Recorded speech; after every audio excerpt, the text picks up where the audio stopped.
Bonjour, bonsoir, selon l'heure dans laquelle vous nous suivez. Que notre Dieu soit béni par Jésus-Christ, notre Roi, pour ce moment merveilleux qu'il nous donne dans sa présence. Donc nous allons nous disposer, nous allons prier, implorer sa grâce, demander son assistance, parce que la Bible dit, sans lui, nous ne pouvons rien du tout. Donc, élevons-nous. Éternel notre Dieu, merci pour ta grâce. Merci parce qu'à travers ce moment, nous voulons recevoir de toi la vie. Nous voulons recevoir de toi les instructions. Nous voulons recevoir de toi la force. Nous voulons recevoir de toi l'éclairage. Oh Dieu, pour marcher sur cette terre compliquée. Toi seul, tu vois comment le mal ne fait qu'augmenter. Tu vois comment le désordre ne fait qu'augmenter. Nous avons besoin de toi. Nous avons besoin de ta présence. Nous avons besoin d'être instruits par toi. Nous avons besoin d'être nourris par toi. Et la nourriture que nous avons besoin, c'est ta parole. Éternel mon Dieu, enlève la pensée humaine, enlève ce que l'homme a préparé, enlève ce que l'on veut dire, mais qu'est la parole de vie, parce que nous sommes là pour la vie, rien que pour la vie. Merci de nous donner la vie. Nous avons besoin de toi, notre Dieu. Nous avons besoin de toi, notre roi. Merci de te manifester au milieu de nous. Au nom de Jésus. Merci, Seigneur. Alléluia. Amen. Donc, que notre Dieu soit béni. Donc, notre message d'aujourd'hui aura comme thème être agréable à Dieu. Être agréable à Dieu, c'est un aspect très important de la foi chrétienne. C'est un aspect très important de la vie chrétienne. Parce que quand le Seigneur viendra chercher son Église, le Seigneur ne viendra pas chercher tout le monde qui fréquente les assemblées. Le Seigneur ne viendra pas chercher les gens qui ont des responsabilités. Il ne viendra pas chercher les gens qui font des miracles, ou bien qui ont des visions, ou bien qui parlent en langue. Non! Le Seigneur viendra chercher des personnes qui lui seront agréables. Si tu n'es pas agréable à Dieu le jour de l'enlèvement, tu ne seras pas enlevé. Donc nous voyons là, c'est vraiment une responsabilité, c'est vraiment une recommandation de Dieu d'être agréable. C'est important. Parce que le jour du Seigneur, celui que Dieu ne trouvera pas agréable à lui, tu ne seras pas enlevé. Tu vas rater l'enlèvement. Parce que celui qui n'est pas agréable à Dieu, c'est qu'il y a beaucoup de choses qui ne marchent pas dans sa vie. Parce que être agréable à Dieu n'est que le résultat d'une vie. Donc, à travers ce moment, Dieu va nous montrer vraiment de quoi il s'agit. Donc, si on peut donner une définition à être agréable à Dieu, c'est le fait de vivre selon les exigences de Dieu. Donc, notre vie, notre façon d'agir, notre façon de parler, notre façon de voir, notre façon de donner, c'est-à-dire est conforme aux exigences de Dieu. Donc, c'est très important. Donc, celui qui ne vit pas selon les exigences de Dieu, c'est qu'il n'est pas agréable à Dieu. Donc, nous devons tout faire. C'est de notre responsabilité de tout faire, de vivre selon les exigences de Dieu. Alors, pour mieux comprendre la nécessité ou bien l'importance de chercher à être agréable à Dieu, nous allons prendre nos Bibles dans le livre de 1 Corinthiens 10, de verset 1 à 5. Là, ces passages-là nous montrent vraiment l'importance d'être agréable à Dieu. Là, notre bien-aimé Paul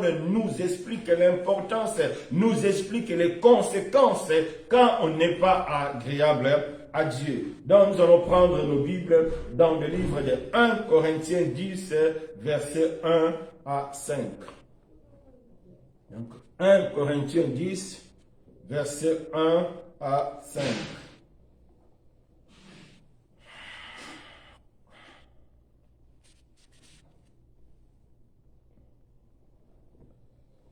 « 1 Corinthiens 10, versets 1 à 5. » Donc nous lisons la parole du Seigneur. « Frères, je ne veux pas que vous ignorez que nos pères ont tous été sous la nuée, qu'ils ont tous passé au travers de la mer. Ils ont tous été baptisés à Moïse dans la nuée et dans la mer.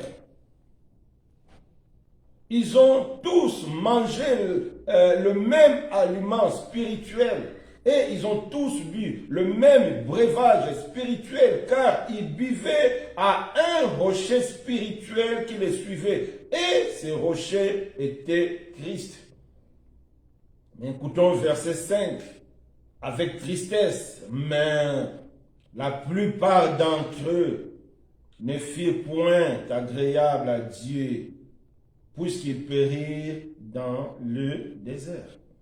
Ici, l'apôtre Paul nous explique l'histoire des enfants d'Israël. Il nous explique Israël que Dieu a aimé, Israël que Dieu a choisi, Israël que Dieu a manifesté une puissance extraordinaire pour le faire sortir de l'Égypte. Israël que Dieu marchait devant eux, le jour comme colonne de nuée, la nuit comme colonne de feu. Mais ces peuples-là, Paul a dit, la plupart d'entre eux, un grand nombre d'entre eux, ne furent point agréables à Dieu et ils périrent tous dans le désert. Ils ont raté la terre promise. Ils ont raté la promesse suprême, tout simplement parce qu'ils ne furent point agréables à Dieu à un moment donné de leur vie. Mais bien aimés, faisons très attention. Ne dis pas que moi j'ai beaucoup de rêves, c'est que Dieu est avec moi. Ne dis pas que moi je prophétise, c'est que Dieu est avec moi. Oui, Dieu était avec Israël. Dieu marchait avec Israël. Dieu les a donné la nourriture spirituelle, le breuvage spirituel. Mais quand ils ont cessé d'être agréables à lui, Dieu les a effacés. Ils ont raté la terre promise. Donc, mes bien-aimés, cette histoire triste des enfants d'Israël nous montre vraiment les conséquences réelles. Quand on ne cherche pas à être agréable à Dieu, les conséquences réelles. Quand on cesse à être agréable à Dieu, il y a une séparation avec Dieu. On détruit les desseins que Dieu a prévus pour nous. Et on court le risque de rater l'enlèvement. On court le risque de se retrouver en enfer. Pourquoi? Parce que à un moment donné, on a cessé d'être agréable à Dieu et Dieu cessera aussi de marcher avec toi et Dieu cessera aussi d'être avec toi et Dieu cessera aussi de te bénir parce que tu n'es plus avec lui. Et Dieu va se retirer. Qu'est-ce que Dieu a dit aux enfants d'Israël? Maintenant, vous allez savoir que ça signifie se priver de ma présence. C'est quand il n'était plus agréable à Dieu, Dieu s'est retiré. Donc malgré tout ce que nous sommes, vous savez, mes bien-aimés, la vie chrétienne, c'est une vie en continu. Donc nous devons chaque jour s'attacher à Dieu. Il n'y a pas de moment de pause. Il n'y a pas de moment où tu vas dire que non, ce moment-là, bon, je vais quand même vivre comme les autres, je vais faire comme le monde et après je vais revenir. Personne ne te donne les garanties que tu vas revenir. Non, tu ne sais pas ce qui est demain. C'est pourquoi nous devons vivre en présence de Dieu. C'est pourquoi nous devons être agréables à Dieu parce que on ne sait pas ce qui va arriver. C'est très important. Et Paul, dans le verset 6, qu'est-ce qu'il nous a dit? Paul nous dit qu'il a écrit toutes ces choses-là pour que cela nous serve d'exemple. Pour que cela nous donne des souvenirs. Pourquoi? C'est pour nous avertir. Donc, Paul a dit ces choses pour nous avertir. Paul a dit ces choses pour nous donner un exemple Que attention, faisons très très attention, malgré que nous sommes choisis, malgré que nous sommes aimés de Dieu, si nous prenons le risque de cesser d'être agréables à lui, il peut avoir de conséquences terribles. Donc, mes bien-aimés, être agréable à Dieu, ce n'est pas une option, mais c'est une recommandation. C'est la volonté de Dieu. C'est Dieu qui nous demande aujourd'hui, comme il avait demandé aux enfants d'Israël. La Bible est claire. Ils périrent tous parce qu'ils n'étaient plus agréables à Dieu. Et pourtant, ils étaient un peuple choisi, béni, qui marchait avec Dieu. Mais quand ils ont cessé d'être agréables à Dieu, Dieu aussi a cessé de marcher avec eux. Dieu aussi a annulé tout ce qu'il avait prévu pour eux. C'est très important. C'est comme les pharisiens dans le livre de Luc 7, verset 30. Parce qu'ils avaient refusé de se faire baptiser par Jean-Baptiste, la Bible dit, Dieu a arrêté tous les desseins, Dieu a arrêté tout ce qu'il avait prévu pour les pharisiens. Et nous connaissons le sort des pharisiens, ils sont devenus les enfants du diable. Parce qu'ils ont refusé d'être agréables à Dieu. Et aujourd'hui, mes bien-aimés, tous les hommes spirituels sont d'accord, nous sommes vraiment proches de la fin. Plus proches de la fin que nos aînés dans la foi. Donc c'est très important de tout faire, d'être agréable à Dieu pour que si le Seigneur vient, qu'il puisse vraiment nous trouver, que nous sommes prêts et nous sommes agréables. C'est très important. Alors, on peut bien se poser cette question. Est-ce que c'est vraiment possible sur la terre d'être capable de répondre à toutes les exigences de Dieu? Oui, on peut bien se poser cette question. En regardant tout ce qui est autour de nous, en regardant tout ce qui se passe autour de nous, on peut bien se poser cette question. Est-ce que c'est vraiment possible aujourd'hui, au temps d'aujourd'hui, de répondre à toutes les exigences de Dieu? Et à la lumière de la parole, la réponse est oui. Il y a 3 raisons qui nous poussent à croire que oui, c'est possible jusqu'aujourd'hui d'être agréable à Dieu. C'est possible, malgré l'environnement, malgré tout ce qui est autour de nous, c'est possible d'être agréable à Dieu. Il y a 3 raisons qui nous poussent à croire qu'aujourd'hui c'est possible. La première raison, c'est dans 1 Corinthiens 10, verset 13. La Bible nous dit que Dieu ne nous laissera jamais au-delà de notre force. Donc, être agréable à Dieu, c'est avant tout la grâce de Dieu. C'est-à-dire, là, Dieu s'engage. Là, Dieu nous promet qu'il ne va pas nous laisser au-delà de notre force. Quelle que soit la situation, quels que soient les milliers, quelles que soient les circonstances, rien ne peut nous pousser à pécher parce que Dieu nous garantit sa grâce. Parce que Dieu nous garantit qu'il ne va jamais nous laisser au-delà de notre force. Donc, on voit que c'est possible d'être agréable à Dieu parce que Dieu sera toujours à nos côtés, parce que Dieu sera là pour nous donner la force, parce qu'il nous a promis et nous savons que notre Dieu est fidèle. Ça, c'est la première raison qui nous pousse à croire que oui, c'est possible dans ces temps présents d'être agréable à Dieu. Oui, c'est possible. Parce que Dieu a promis qu'il ne va jamais nous laisser au-delà de notre force.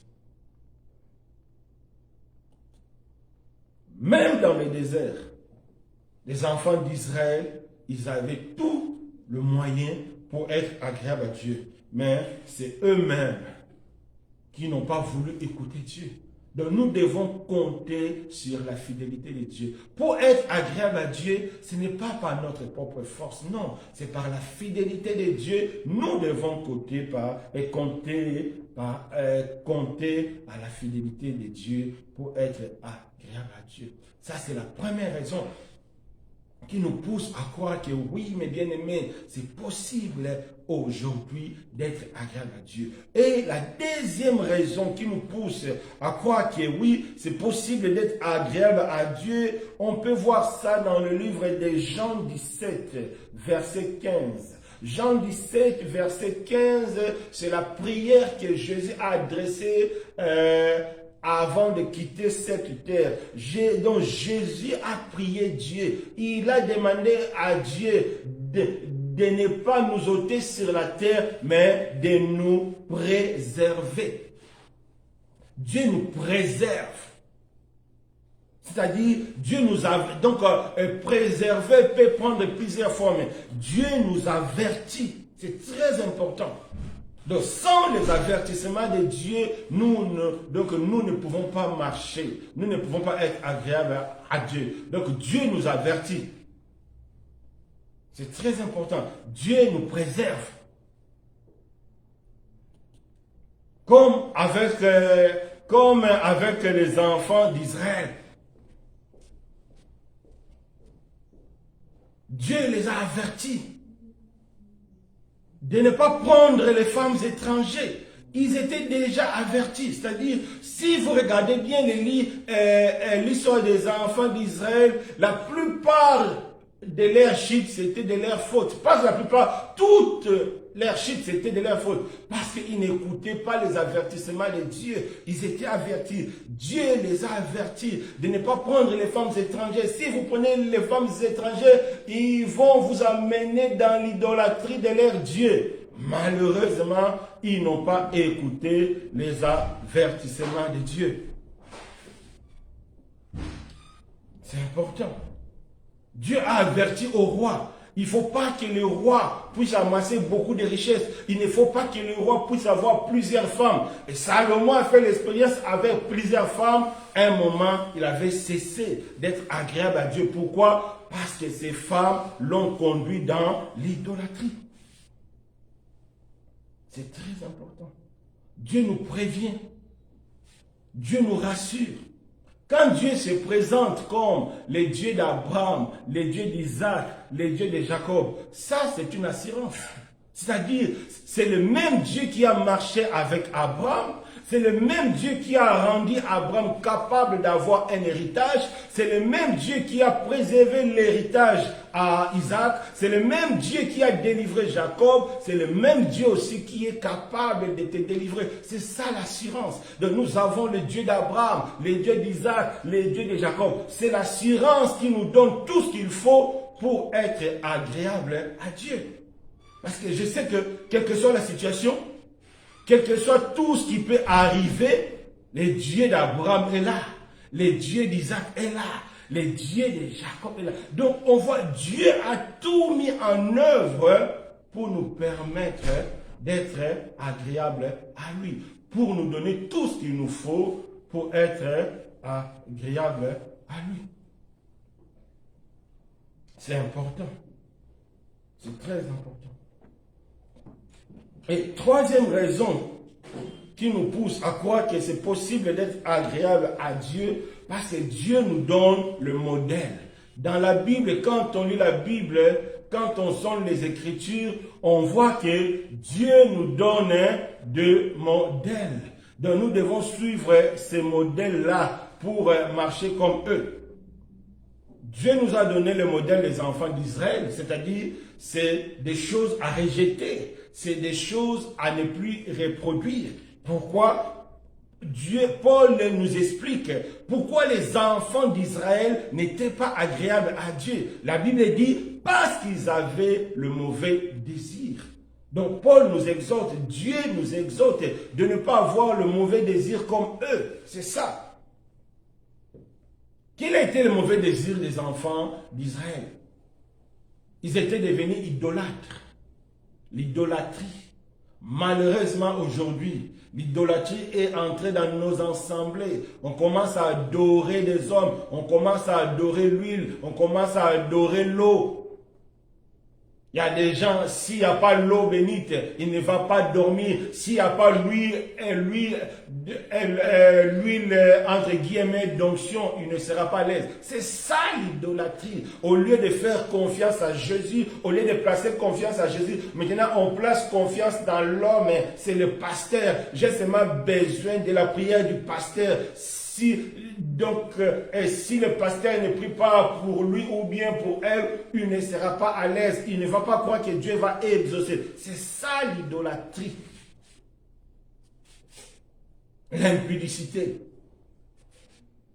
C'est parmi les raisons que Dieu a chassé les enfants d'Israël. C'est parmi les raisons qui ont fait que les enfants d'Israël ne soient plus agréables à Dieu et à l'impudicité. Là, on ne va même pas parler. Regardez autour de nous, regardez autour des personnes qui se disent chrétiens. L'impudicité est devenue normale. Voir une sœur ou bien un frère qui est hors du concubinage, ça devient des fois compliqué. Mais bien aimés, nous ne devons pas nous tromper.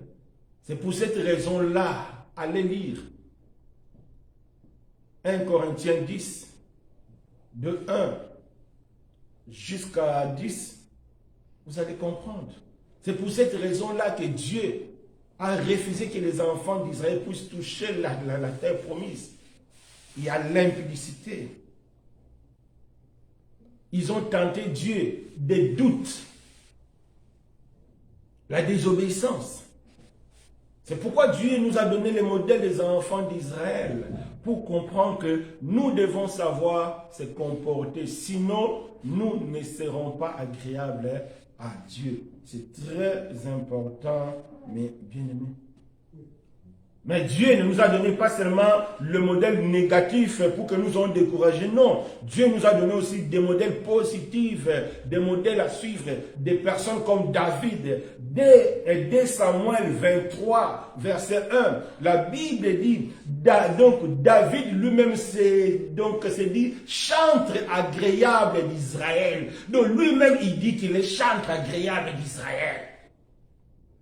Donc il était un homme agréable. C'est pourquoi Dieu lui dit, tu es l'homme selon mon cœur. Parce que lui-même il se disait que non, moi je suis agréable à Dieu. Parce qu'il était sûr de sa façon de vivre. Oui, il y a des hommes qui sont agréables à Dieu. Des hommes comme David, des hommes comme Paul. Paul a dit, Christ est ma vie, la mort m'était Dieu. C'est ça des choses que Dieu aimerait écouter. C'est ça, des personnes agréables. Le Seigneur même a dit à Pierre, c'est-à-dire sa mort allait glorifier Dieu. On voit la mort de Pierre allait glorifier Dieu. Pourquoi? Parce que c'est la mort par obéissance. Donc il était prêt à tout pour son Seigneur. Même sa mort a glorifié Dieu. Si Dieu nous donne des modèles, c'est pour nous montrer que c'est possible d'être agréable à lui. C'est possible d'être comme David. C'est possible d'être comme Paul. C'est possible d'être comme Pierre, d'être comme Abraham, d'être comme tout ce monde-là. La Bible dit, ils sont des hommes de la même nature que nous. Ils ne sont pas une exception, ces hommes-là, non. Ils ont la même faiblesse que nous. C'est très important. Donc, mes bien-aimés, c'est possible d'être agréable à Dieu. Alors, comment faire pour devenir agréable à Dieu? On va prendre nos Bibles. 2 Corinthiens 5, verset 9. 2 Corinthiens 5, verset 9. Peut-être que vous allez bien revoir chez vous. La Bible nous dit, nous devons nous efforcer de lui être agréable, soit que nous demeurons dans ses corps, soit que nous les quittons. Donc, nous devons nous efforcer. Donc, ici, Dieu nous exhorte de s'efforcer. Donc, il y a un travail à faire. Il y a une discipline. Il y a des sacrifices à faire pour être agréable. C'est ce que notre bien-aimé Paul est en train de nous expliquer. Nous devons nous efforcer. Donc, il y a un travail à faire. Il y a une discipline. Il y a des sacrifices pour être agréable. C'est important. La vie chrétienne, c'est une vie de sacrifice. Dieu lui-même a montré l'exemple. Lui qui est Dieu, il a accepté de devenir homme.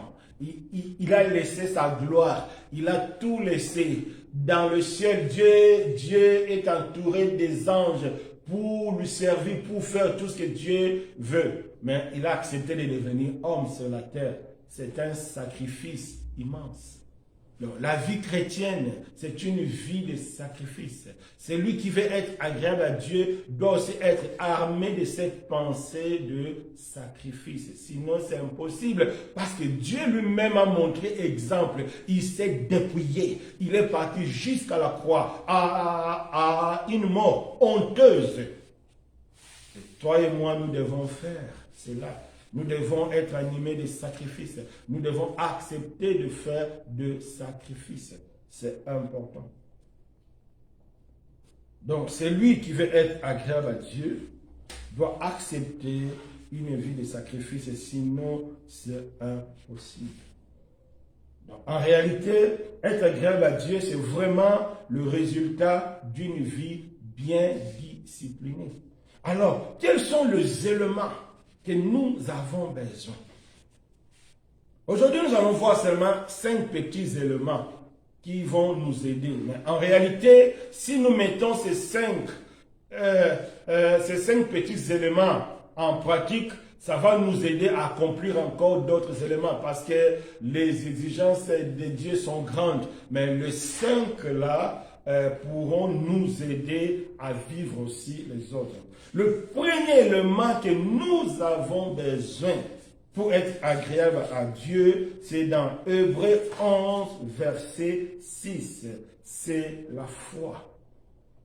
La Bible dit, « Or, sans la foi, il est impossible de lui être agréable. » Sans la foi, tu ne peux pas être agréable à Dieu.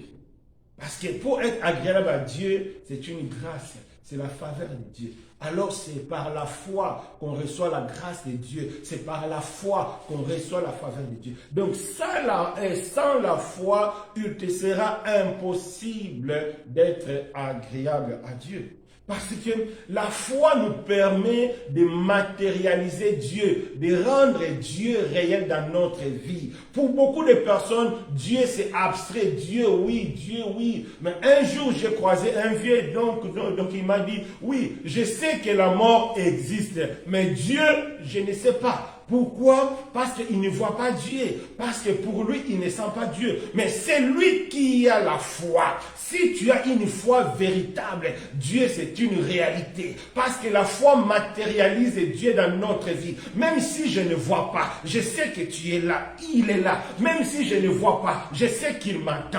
Même si je ne vois pas, je sais qu'il me protège. C'est ça, l'homme agréable à Dieu. Tu n'as pas besoin de toucher. Tu n'as pas besoin de voir. Mais tu as seulement besoin de croire. Je sais qu'il est là. Il est là. Il est là. C'est pourquoi Dieu a dit, sans la foi, tu ne peux pas lui être agréable. Donc celui qui a la foi doit croire que Dieu existe. C'est-à-dire, la foi matérialise Dieu dans notre vie. La foi rend Dieu réel dans notre vie. Je sais qu'il m'écoute. Je sais qu'il va me soutenir. C'est comme Daniel et ses compagnons. Ils ont dit, même si tu dis, notre Dieu est là. Même s'il n'est pas venu nous secourir, il est là. Et la Bible nous montre qu'au moment opportun, Dieu est venu secourir les compagnons de Daniel, parce qu'ils ont cru à Dieu. Il a dit, même si vous ne voyez pas, même s'il nous laisse brûler là-bas, il est là. C'est ça la foi. C'est pourquoi ils étaient agréables à Dieu, les compagnons de Daniel. La foi, c'est la foi qui crée notre existence en Dieu, parce que c'est par la foi que nous devenons les enfants de Dieu. C'est par la foi que nous entrons dans le cœur de Dieu. La Bible dit, nous sommes morts avec Christ et Christ en Dieu. C'est la foi qui crée notre existence dans la présence de Dieu. C'est lui qui n'a pas la foi, il n'existe pas en Dieu. C'est lui qui n'a pas la foi en Christ, Dieu ne le connaît pas, il n'existe pas en Dieu. La Bible dit à ceux qui croient à son nom, il a donné le pouvoir de devenir enfants de Dieu. Ceux qui sont nés pas selon le sang ou bien la chair, mais selon la parole, selon l'esprit. C'est la foi qui nous donne l'existence des chrétiens dans la présence de Dieu. Nous devons croire en Christ, qu'il est mort pour nous. Nous devons croire en Christ, qu'il a donné sa vie pour nous. Et cette foi véritable nous rend agréable à Dieu. Parce que sans cette foi, tu n'es pas agréable à Dieu. C'est impossible de plaire à Dieu, mes bien-aimés. C'est impossible. La foi nous permet de traverser les épreuves, quelles que soient les difficultés, quelle que soit la force du péché. C'est par la foi qu'on a la victoire, rien que par la foi. Pourquoi? Quand tu vis dans la foi, donc c'est Dieu qui combat pour toi. Quand tu vis par la foi, c'est Dieu qui est devant toi. C'est pourquoi avec les enfants d'Israël, c'est Dieu qui était devant le jour et nuit, parce que c'est Dieu qui connaît la route, c'est Dieu, pas nous. Et nous, notre devoir, c'est de croire, c'est de placer toute notre confiance à Dieu. Nous devons placer toute notre confiance à Dieu, quelles que soient les épreuves.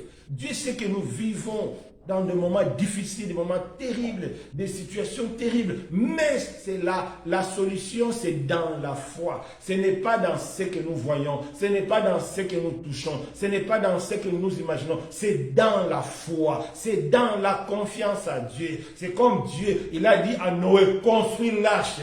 Vous imaginez, tu y es dans un coin, loin du fleuve, mais on te dit de construire un bateau, mais tu vas dire, est-ce que Seigneur, est-ce que pas? Mais Noé a obéi. Et la Bible nous montre que Noé était agréable à Dieu parce qu'il a obéi. Il a obéi parce que la foi rend tout possible. Par la foi, Dieu appelle à l'existence ce qui n'existe pas. C'est pourquoi Dieu nous demande de vivre par la foi. Parce que nous n'avons pas besoin de croire et de voir. Nous n'avons pas besoin de toucher.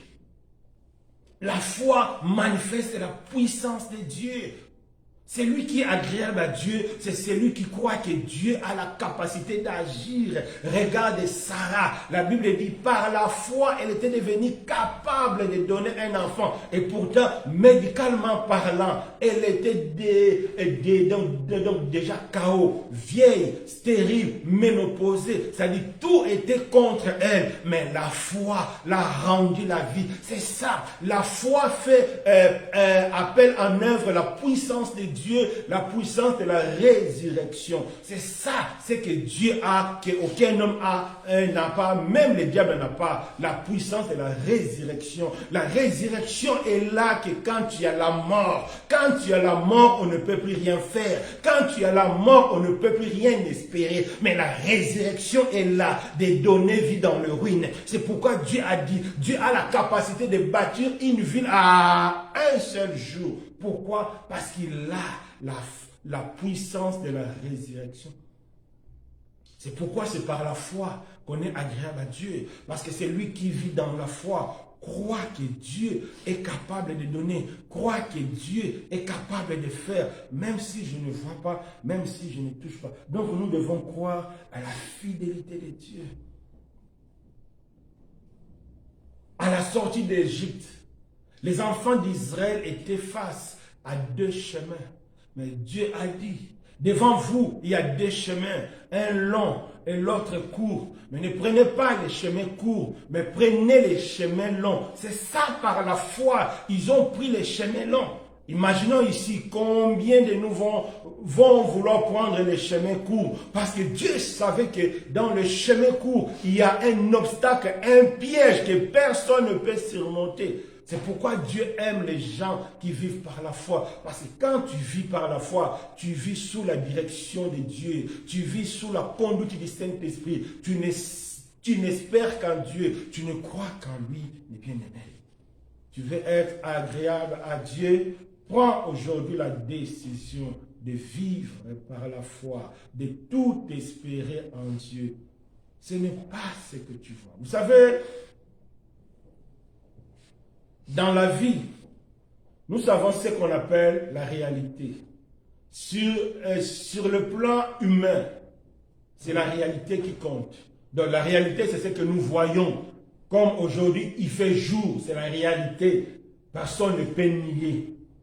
Mais par la foi, on peut le nier parce que Dieu a la capacité de transformer ça à un clin d'œil, ça devient nuit.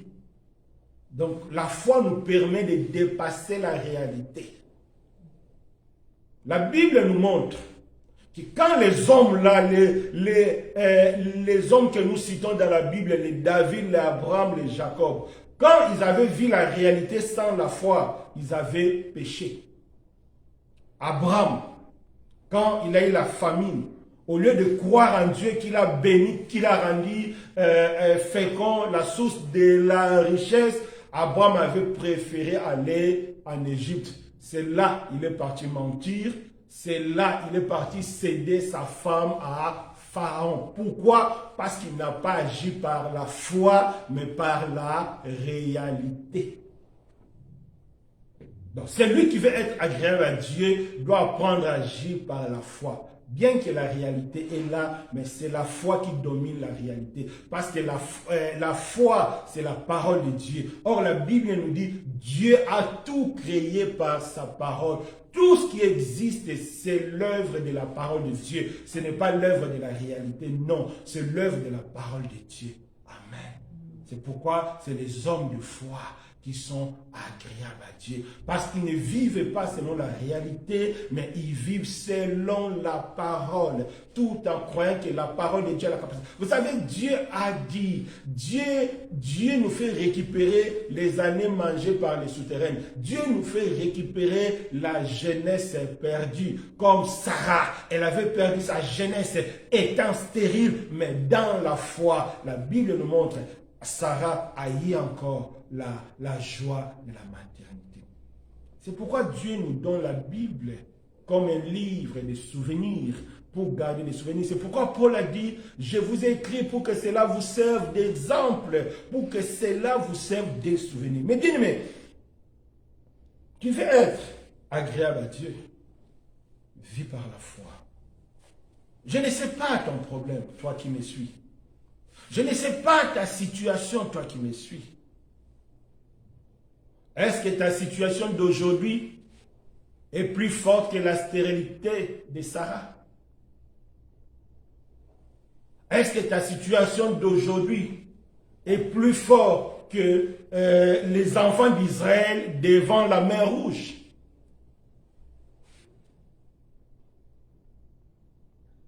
Essaye de t'imaginer face à la mer. Comment Dieu a fait traverser. Est-ce que ta situation, ce que tu vis, est plus forte que cela? Non. Vis par la foi. Crois en Jésus. Mets ta confiance à Dieu. Tu seras agréable à Dieu et au moment opportun, Dieu te donnera ce qu'il a prévu pour toi. La Bible dit, personne ne peut recevoir au-delà de ce que le ciel a prévu. Tant que tu es vivant, personne ne peut mettre un point à ta vie. Tant que tu es vivant, tout devient possible. Mais nous devons vivre par la foi. Vous savez, on dit toujours Abraham a eu ceci, mais quand tu sondes les Écritures, tu vas voir, il est passé plus de 20 ans pour avoir ça. Imaginez, toi, tu demandes quelque chose aujourd'hui, après 20 ans que Dieu te donne. Donc, Dieu n'est pas un Dieu injuste. Les gens disent que non, c'était le Dieu d'Abraham. Non, parce que toi, tu lis le premier verset, deuxième verset, Abraham a eu un enfant. Mais en réalité, ça a passé des années et des années. Donc, notre Dieu n'a pas changé de méthode, il est le même. Donc, par la foi, c'est un élément vraiment qui nous donne tout en Dieu. Amen. Le deuxième élément pour être agréable à Dieu, nous devons donner à Dieu ce que Dieu demande. Des fois, nous donnons à Dieu ce que Dieu ne demande pas. C'est pourquoi beaucoup de personnes, ils ne sont pas agréables à Dieu parce qu'ils donnent à Dieu ce que Dieu ne demande pas. Imaginons que toi, tu es marié, tu dis à ta femme, ma femme, tu me prépares la viande et tu viens, tu trouves des légumes. Bien que tu vas manger, mais tu ne seras pas. Non, tu ne vas pas aimer. Parce qu'on t'a donné ce que tu n'as pas demandé. C'est très important. Pour mieux comprendre cela, lisons nos Bibles. Jean 16, verset 2. Si les frères peuvent nous lire, Jean 16, verset 2. On va écouter la pensée de Dieu qui est là. Jean 16, verset 2. Jean 16, verset 2. Oui. Nous lisons au nom du Seigneur. Ils vous excluront de synagogue, et même l'heure vient où quiconque vous fera mourir croira rendre un culte à Dieu. Oui. Donc le Seigneur a dit, il y a des gens qui vont tuer d'autres personnes. Ils pensent qu'en tuant, ils rendent un culte à Dieu. Non. Ça, c'est leur pensée. Ça, c'est leur imagination. Non, non, non. Dieu a dit, il n'a jamais demandé un sacrifice humain. Dieu ne demande pas les sacrifices source de nos efforts. Non. Dieu demande les sacrifices source de la foi. Pas source de nos efforts. Non, non, non. C'est pourquoi Dieu a refusé les sacrifices de Caïn. Il a accepté les sacrifices d'Abel parce qu'Abel a fait par la foi. Dieu ne nous demande pas nos efforts. Dieu ne nous demande pas notre sueur. Mais Dieu demande la foi. Il faut donner l'offrande par la foi. La Bible nous dit, les pharisiens ont donné des je ne sais pas si c'est combien de millions. Mais Dieu n'a pas accepté. Mais la pauvre femme a donné que quelques pièces. Dieu a accepté. Pourquoi? Parce que Dieu accepte les choses par la foi, pas par notre propre force, pas par ce que nous imaginons. Non, non, non, non, non.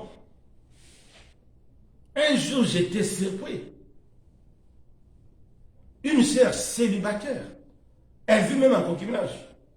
Donc elle nous dit, elle a prié Dieu pour que Dieu lui donne un enfant. Ça, c'est une abomination. Toi, tu n'es pas marié. Tu demandes à Dieu un enfant et Dieu tombe enceinte, tu remercies Dieu que Dieu t'a donné un enfant. Ça, c'est une abomination. Non. Ça, c'est une abomination. Même si tu es tombé enceinte, c'est une abomination. Pour comprendre que c'est une abomination, prenons nos Bibles. Deutéronome 23, verset 10. Le frère qui peut nous lire. Deutéronome 23, verset 18. Deutéronome 23, verset 18. Il y a une pensée très claire de Dieu là-bas. Deutéronome 23, verset 18. Deutéronome 23, verset 18. Nous lisons le nom du Seigneur. Tu n'apporteras point dans la maison de l'Éternel ton Dieu le salaire d'une prostituée, ni le prix d'un chien pour l'accomplissement d'un vœu quelconque, car l'un et l'autre sont en abomination à l'Éternel ton Dieu. Amen. C'est-à-dire, Dieu a dit, même si tu lui as promis de l'argent, Seigneur, je vais construire et contribuer à ton œuvre. Mais si tu pars voler l'argent, tu viens donner ça à Dieu. Dieu dit c'est une abomination. Même si les hommes vont prendre, pour Dieu c'est une abomination. Pourquoi Dieu ne demande pas l'argent volé? Dieu demande l'argent, le fruit de notre travail. C'est dans la foi que nous travaillons. Nous croyons que c'est Dieu qui nous a donné ce travail. C'est ça ce que Dieu demande. Dieu demande le fruit de la foi. Dieu demande le fruit de l'obéissance. Allons regarder Psaume 54. Qu'est-ce que David a dit? David a dit, il faut que la vérité soit au fond du cœur pour que Dieu accepte ton offrande, pour que Dieu accepte ton travail, pour que Dieu accepte ton sacrifice. Il faut que la volonté soit, il faut que la vérité soit au fond du cœur. Il faut que ce travail, il faut que cette offrande, il faut que ces sacrifices soient le fruit, soient fondés sur la vérité, rien que sur la vérité. Tu ne vas pas te prostituer et venir donner l'argent. Tu dis que la dîme à l'Éternel, c'est une abomination. Dieu n'accepte pas ça. Un jour, une sœur m'a dit qu'il y a des serviteurs qui encouragent, c'est-à-dire le maîtresse de certains hommes parce que le maîtresse, il paye bien leur dîme parce que le maîtresse donne beaucoup d'argent aux serviteurs. Mais si l'argent que le maîtresse donne, c'est une abomination aux yeux de l'Éternel. Ne donnons pas à Dieu ce que Dieu n'a pas demandé. Non. Aujourd'hui, il y a un phénomène des femmes pasteurs. Les gens vont dire que non, c'est pour l'édification, ils drainent des foules. Mais Dieu n'a pas demandé ça. Dieu n'a pas demandé. Il n'a pas demandé. Même si les résultats peuvent être bons aux yeux des hommes, mais Dieu n'a pas demandé. Retournons dans l'histoire d'offrande. Imaginons que cette assemblée avait besoin d'argent. Quand les pharisiens ont ramené des millions, pour eux, ils allaient dire que non, Dieu a répondu à leurs besoins, non, parce qu'ils avaient besoin d'argent. Et que la pauvre dame a ramené quelques pièces. Ils allaient dire que non, non, la pauvre dame n'est pas la volonté de Dieu, parce que quelques pièces ne vont pas répondre aux besoins de l'assemblée. C'est des millions. Non, ce n'est pas parce que c'est des millions que ça répond aux besoins de l'assemblée. Non, l'assemblée ne vit pas par des millions. Non, l'assemblée vit par la foi. Dimanche, le Seigneur nous a montré, tu es pierre, c'est cette pierre que je bâtirai mon église. L'œuvre de Dieu est bâtie sur pierre, c'est l'enseignement de Pierre, c'est la révélation de Pierre. Quelle est la révélation de Pierre? Tu es Christ, le Fils de Dieu vivant. C'est la parole de Dieu, mes bien-aimés. Ne confondons pas des choses. Dieu n'est pas dans la quantité, Dieu n'est pas dans le nombre, Dieu est dans la foi. C'est pourquoi David a dit que la vérité soit au fond du cœur. C'est ce que Dieu accepte. David a compris que Dieu n'accepte pas les sacrifices, Dieu n'accepte pas l'offrande, Dieu n'accepte pas l'holocauste, mais Dieu accepte un cœur contrit, un cœur sincère. C'est quand tu es sincère que Dieu prend ton offrande. C'est quand tu es dans la foi que Dieu accepte. C'est pourquoi beaucoup de personnes ne sont pas agréables à Dieu, parce qu'eux, ils se basent sur la quantité, parce qu'eux, ils se basent sur le nombre. Aujourd'hui, les gens de combat spirituel nous ont amené un autre évangile de jeûne et de prière pour faire plaisir à Dieu. Non, non, non. Jeûne et les prières n'est accepté que par la foi, quand tu es dans la vérité, quand la vérité est au fond du cœur. C'est pourquoi nous voyons des personnes qui sont capables de jeûner 21 jours à sec, mais incapables de quitter le concubinage, incapables de quitter les mensonges. Pourquoi? Parce que c'est la chair. La vérité n'est pas au fond de leur cœur. C'est pourquoi beaucoup de personnes ne sont pas agréables à Dieu. Non. Ne donnons jamais à Dieu ce que Dieu n'a pas demandé. C'est très important. Lévitique 10, verset 1. Dieu avait besoin de feu, mais pas n'importe quel feu. Les enfants d'Aaron, ils sont partis chercher le feu étranger, le feu hors du périmètre de Dieu, en ramenant ce feu dans la maison de Dieu, bien dans les sanctuaires de Dieu, bien que c'était le feu que Dieu avait besoin. La Bible dit, Dieu les a brûlés. Parce qu'ils ont ramené le feu étranger. Combien de feux étrangers aujourd'hui nous ramenons à l'église? Combien de feux étrangers aujourd'hui nous ramenons à l'église? Huile d'onction, c'est un fait étranger. Ça n'existe nulle part dans les évangiles. C'est un fait étranger. Eau bénite, c'est un fait étranger. Ça n'existe nulle part, nulle part. Donner la dîme, Dieu va te bénir. Ça n'existe nulle part. Ce sont des faits étrangers dans l'évangile. Non, bien. Ne donnons pas à Dieu ce que Dieu n'a pas demandé, non. Dieu a dit au roi, il ne faut pas prendre plusieurs femmes. Salomon a fait l'expérience avec plusieurs femmes. Dieu n'a pas allié. Dieu a arrêté. Et pourtant, Dieu avait prononcé des paroles de bénédiction pour Salomon, que Salomon allait durer étant roi. Mais Dieu a abrégé tout simplement parce que Salomon a amené des choses que Dieu n'accepte pas. Les sacrifices que Dieu accepte, c'est fondé sur la foi, fondé sur la vérité. Si tu veux donner quelque chose à Dieu qui n'est pas fruit de la vérité, ne donne pas, c'est une perte. Dieu n'accepte pas, il n'a pas demandé. Peut-être c'est le pasteur qui en a besoin, mais pas Dieu. Dieu n'accepte pas. Allons méditer le psaume 54. On va comprendre David. David a compris. Verset 18. Si tu uses voulu des sacrifices, j'en t'aurais offert, mais tu ne prends point plaisir aux holocaustes. Mais les sacrifices qui sont agréables à Dieu, c'est un esprit brisé. C'est ça ce que David a accompli. Les sacrifices agréables à Dieu, les sacrifices qui rendent un homme agréable à Dieu, c'est les sacrifices qui viennent du cœur, qui viennent de la vérité, qui viennent de la foi, qui viennent de la justice, qui viennent de la paix, qui viennent de l'amour. Tu ne vas pas escroquer quelqu'un et tu peux donner ta dîme à Dieu. Tu dis que les 10% de mon travail, abomination. La Bible dit, Deutéronome 23, 18, l'un et l'autre, c'est une abomination. Que Dieu nous fasse grâce. Alors, apprenons à donner à Dieu ce que Dieu demande. Comment savoir ce que Dieu demande?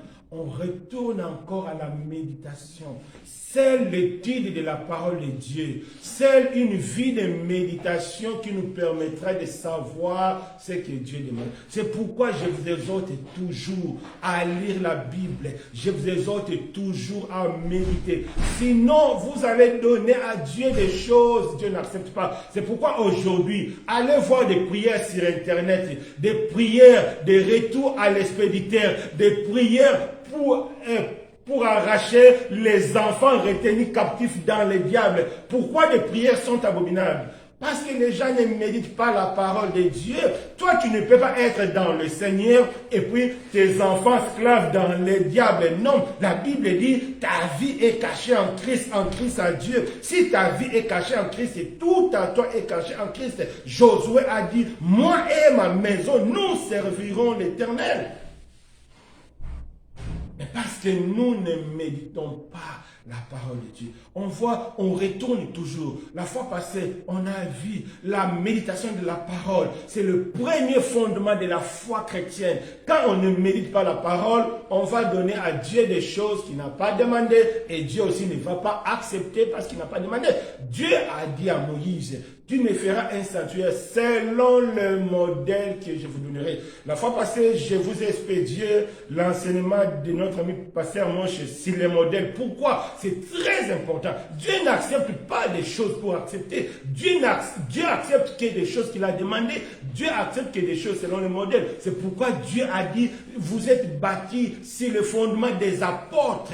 L'église que Dieu va accepter, les enseignements que Dieu va accepter, c'est les enseignements qui sont conformes au modèle des apôtres, non pas l'enseignement que nous-mêmes on a créé et inventé. Dieu n'accepte pas ça. Même s'il y a des foules qui vont dire Amen, Dieu n'a pas besoin de foules qui disent Amen. Dieu a besoin de la foi, Dieu a besoin de la vérité, un point et un trait. La foi et la vérité réunies, c'est là qui va exploser le miracle de Dieu, la manifestation de la gloire de Dieu. Amen.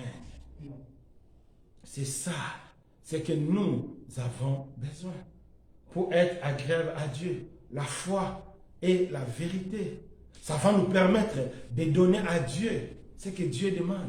C'est dans la méditation qu'on va comprendre ces demandes. Mais toi, tu n'as pas un programme de lecture biblique. Toi, tu n'écoutes pas de bonnes prédications. Toi, tu ne participes pas au partage biblique. Tu ne participes pas aux études bibliques. Qu'est-ce que tu vas donner à Dieu? C'est pourquoi tu donnes l'abomination à Dieu. C'est pourquoi tu donnes des choses que Dieu n'accepte pas. Que Dieu nous fasse grâce. Que Dieu nous fasse grâce.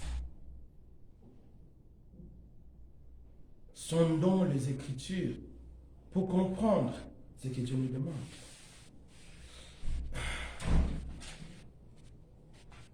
C'est pourquoi la Bible dit, nous devons offrir notre corps à Dieu comme un sacrifice agréable. Ce que Dieu demande d'abord, c'est notre corps. Dieu ne demande pas notre argent. Parce que l'or et l'argent appartiennent à Dieu. C'est notre corps qui n'appartient pas à Dieu. C'est notre corps qui appartient à Satan. Ce n'est que par la foi en Christ que maintenant nous appartenons à Dieu. Alors Dieu a besoin de ton corps parce que ça ne lui appartient pas. L'or et l'argent, c'est à lui. Dieu a dit aux enfants d'Israël, tous les animaux de la forêt, c'est à moi. Qu'est-ce que vous me donnez que moi, je n'ai pas? Tout ce que vous donnez là, c'est à moi. Tout l'argent que toi tu as, c'est à Dieu. Le travail que que tu as, c'est à Dieu. La société que tu as, c'est à Dieu. La maison que tu as, c'est à Dieu. Mais c'est ton cœur qui n'est pas encore à Dieu. Parce qu'à partir du péché, Dieu a chassé l'homme. Dieu veut que tu lui donnes ton cœur. C'est ça ce que Dieu a besoin avant que Dieu accepte autre chose. Si tu veux être agréable à Dieu, donne à Dieu ton corps, donne à Dieu ton cœur et tu sauras ce que Dieu te demande. Le troisième point, pour être agréable à Dieu, nous devons montrer sans ambiguïté que Jésus est notre préférence. Nous ne devons pas avoir honte de l'évangile. Les choses doivent être claires. C'est Jésus notre référence. C'est Jésus notre préférence. Il y a des personnes, si il va recevoir les invités, il va cacher sa Bible. Parce qu'il ne veut pas que les gens sachent qu'il lise la Bible. Il ne veut pas que les gens sachent qu'il prie. Non. Là, Jésus n'est pas ta préférence. Non, non, non. Là, tu as honte de l'évangile. La Bible dit, si tu as honte de l'évangile, un jour aussi, Jésus aura honte de toi. Tu vas rater l'enlèvement, tu vas te retrouver en enfer. Parce que tu as honte. Parce que tu as honte. Tu as honte du Seigneur. C'est très important, mes bien-aimés. Nous devons montrer à Dieu que c'est lui. Regardons l'exemple de Marie, la sœur de Lazare. Quand Jésus était parti chez eux, l'autre sœur passait tout son temps vouloir plaire à Jésus par la cuisine. Il dit aujourd'hui, le Seigneur va goûter ma sauce. Le Seigneur va beaucoup m'aimer à cause de la sauce.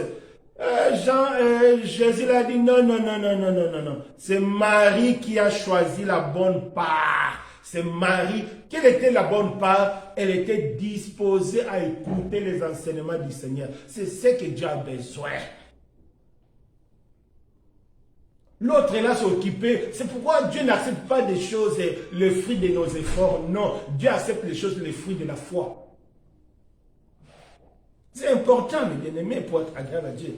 Marie était agréable à Dieu parce que Marie a choisi la bonne part. Quelle était la bonne part? L'écoute de la parole de Dieu. Elle a donné son temps pour Dieu. Elle s'est disposée pour écouter Dieu. Combien de temps tu donnes pour le match? Combien de temps tu donnes pour la distraction? Combien de temps tu donnes pour WhatsApp et pour Facebook? Et combien de temps tu donnes pour la prédication? Combien de temps tu donnes pour la prière? Combien de temps tu donnes pour les enseignements? C'est ça qui fera la différence. C'est ça que Dieu saura si tu l'aimes ou pas. Être agréable à Dieu, c'est des points. Dieu va voir, Dieu verra des points dans ta vie. Et là, Dieu va conclure que tu es agréable ou pas. Et parmi les points, Dieu veut voir que Jésus soit la référence, que Jésus soit la priorité dans ton cœur. Bien-aimé. Regardez Josué. Qu'est-ce que Josué a dit? Moi et ma maison, nous servirons l'Éternel. Il a fait un choix. Il dit, si vous voulez aller servir d'autres dieux, c'est votre affaire. Comme on dit en arabe, machi choroli. Donc, ce n'est pas mon affaire. Mais moi et ma maison, nous servirons l'Éternel. Le choix est clair. La préférence est claire. Dimanche, il y a le marché. Il y a beaucoup de choses. Mais toi, c'est à toi de faire le choix. Il y a toujours une raison. Pour ne pas plaire à Dieu, il y a toujours une raison. Mais ce n'est pas cette raison-là que Dieu cherche. Mais Dieu veut voir que Jésus soit au centre, que Jésus soit ta préférence. Jésus, ma référence. Dans la vie, tu es à la première place. C'est ça. C'est très important. Les fils de Corée, ils ont dit, un jour dans ta présence vaut mieux que 1000 ailleurs. C'est ça, faire un choix. Je préfère passer 1 heure dans la prière aller danser pendant 10 heures dans un maquis ou bien dans une boîte de nuit ou bien dans une fête. Non, 1 heure dans la présence de Dieu vaut mieux que 1000 ailleurs. C'est ça la préférence. C'est ça la préférence.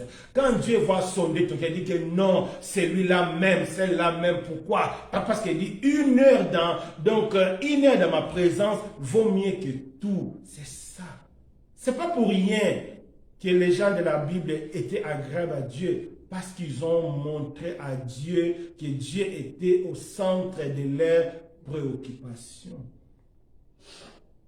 On avait vu avec le frère de Macédoine, ils étaient pauvres, ils étaient dans la tribulation. Mais la Bible dit, ils ont donné de l'argent au-delà de l'espérance. Pourquoi? Parce que la Bible dit, ils se sont donnés d'abord à Dieu et puis aux hommes. En se donnant à Dieu, ça créait une riche libéralité parce que Dieu était leur préférence. Si Jésus est ta préférence, tu vas contribuer librement à l'œuvre de Dieu et tu vas contribuer avec force, avec joie, parce que Jésus est ma préférence. Je vois, on contribue beaucoup pour des choses mondaines, on contribue beaucoup pour des habits, mais pour Dieu, on donne toujours des raisons, parce que Jésus n'est pas notre préférence.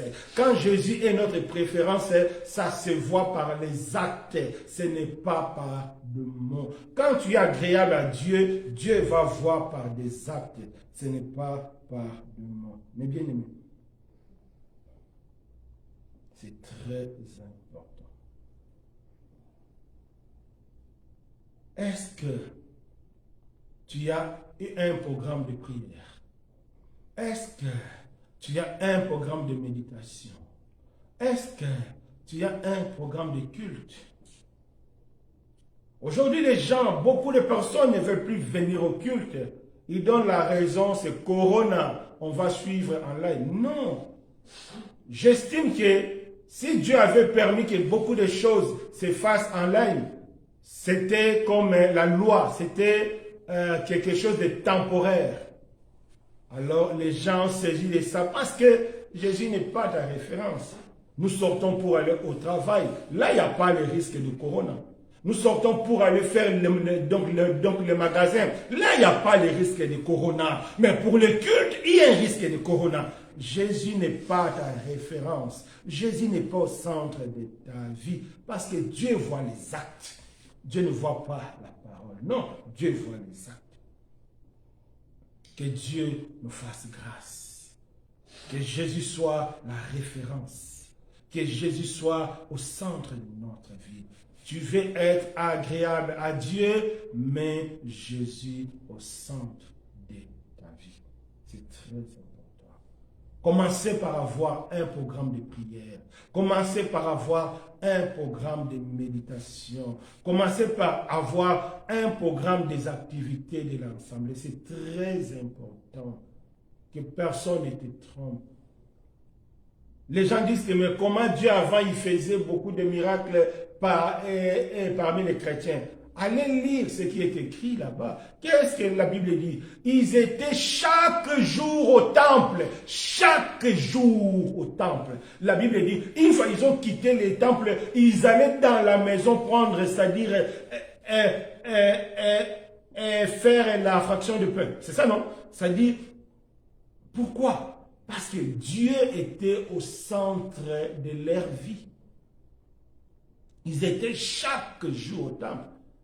Ici, on ne demande même pas chaque jour au temple, mais les 2 heures, le 1 heure qu'on demande, raison sur raison. Mon frère, ma soeur, Jésus n'est pas au centre de ta vie.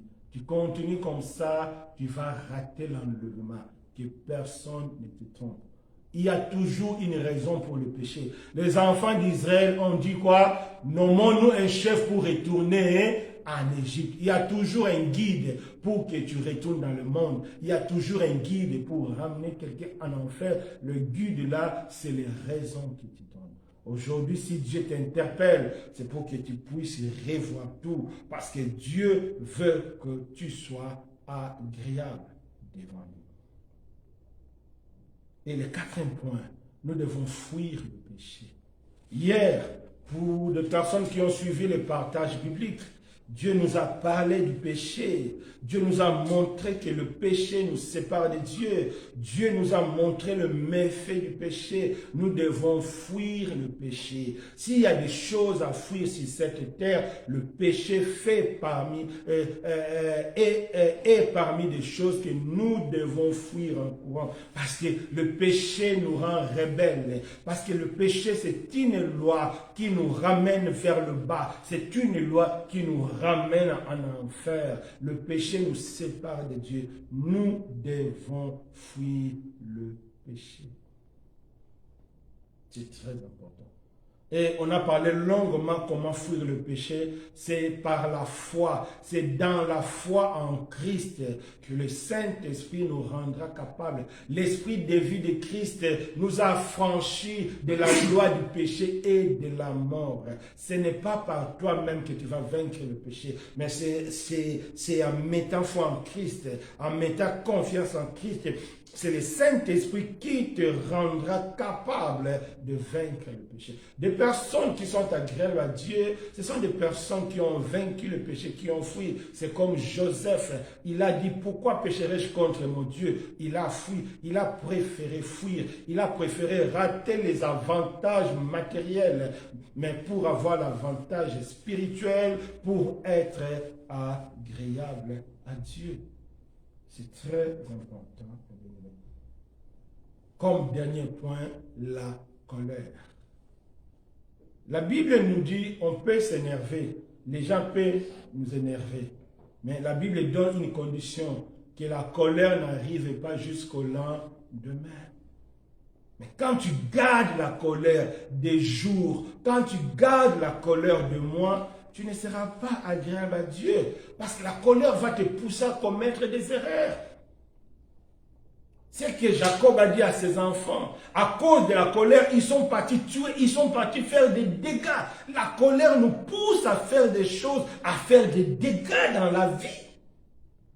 À cause de la colère que Moïse a raté la terre promise, on l'a tellement énervé, elle a frappé et dit, vous me dérangez. Non. Ne jamais prendre la décision dans la colère. Ne jamais diriger notre vie par la colère. Non. On va prendre de mauvaises décisions. Peut-être ça sera de bonnes décisions dans la chair, mais de mauvaises décisions sur le plan spirituel, parce que la colère n'est pas un élément à rester dedans pour réfléchir. Non. Évitons la colère. Cherchons le fruit de l'esprit. C'est dans la foi qu'on lutte contre la colère. C'est dans la foi. C'est quelque chose qui nous dépasse. C'est dans la foi. C'est dans la foi en Jésus. Dit, Seigneur, aide-moi, délivre-moi de la colère. Donc, mes bien-aimés, comme conclusion, pour être agréable à Dieu, nous devons avoir la foi en Jésus. Nous devons donner à Dieu ce que Dieu demande. Nous devons mettre Jésus comme notre référence, comme notre préférence. Nous devons fuir le péché et nous devons abandonner la colère. Et là, nous serons agréables à Dieu. Dieu marchera avec nous. Dieu accomplira ce qu'il a prévu pour nous. Et nous serons enlevés. Et nous aurons la victoire face au diable et face à l'ennemi. Le cas contraire, la colère de Dieu sera sur nous. Alors, si Dieu nous a parlé aujourd'hui, c'est parce que Dieu veut, parce que Dieu voit que nous ne sommes pas agréables à lui. C'est pourquoi il nous appelle à être agréables. C'est par sa grâce que tu deviendras agréable. Élevons-nous voix. Alléluia. Fais-nous grâce, ô Dieu. Tu connais nos faiblesses. Tu connais nos manquements. Tu connais qu'est-ce qui ne va pas dans notre vie. Je te supplie, notre Dieu. Je te supplie, notre roi, fais-nous grâce. Tu vois là où nous tombons. Tu vois là où nous sommes faibles. Tu vois qu'est-ce qui ne va pas dans notre vie. Fais-nous grâce, ô notre Dieu. Fais-nous grâce, ô notre roi. Pardonne-nous là où nous avons failli. Pardonne-nous là où nous avons commis une faute. Merci que cet enseignement reste dans nos cœurs. Enlève tout ce qui est superflu de l'homme. Enlève tout ce que l'homme a jeté et a ajouté. Mais laisse que ta parole, ta pure parole, la vérité qui change, la vérité qui transforme, soit béni Seigneur, au nom de Jésus-Christ. Amen. Donc, mes bien-aimés, que Dieu soit béni. On se verra mardi pour notre étude biblique. Jeudi à 21h pour l'intercession sur Zoom. Samedi à 16h30 pour le partage biblique. Et dimanche à midi, on est là. Faisons le programme pour Dieu. Montrons notre référence, notre préférence à Jésus. Que Dieu nous bénisse. Passez un bon dimanche à tous. Amen.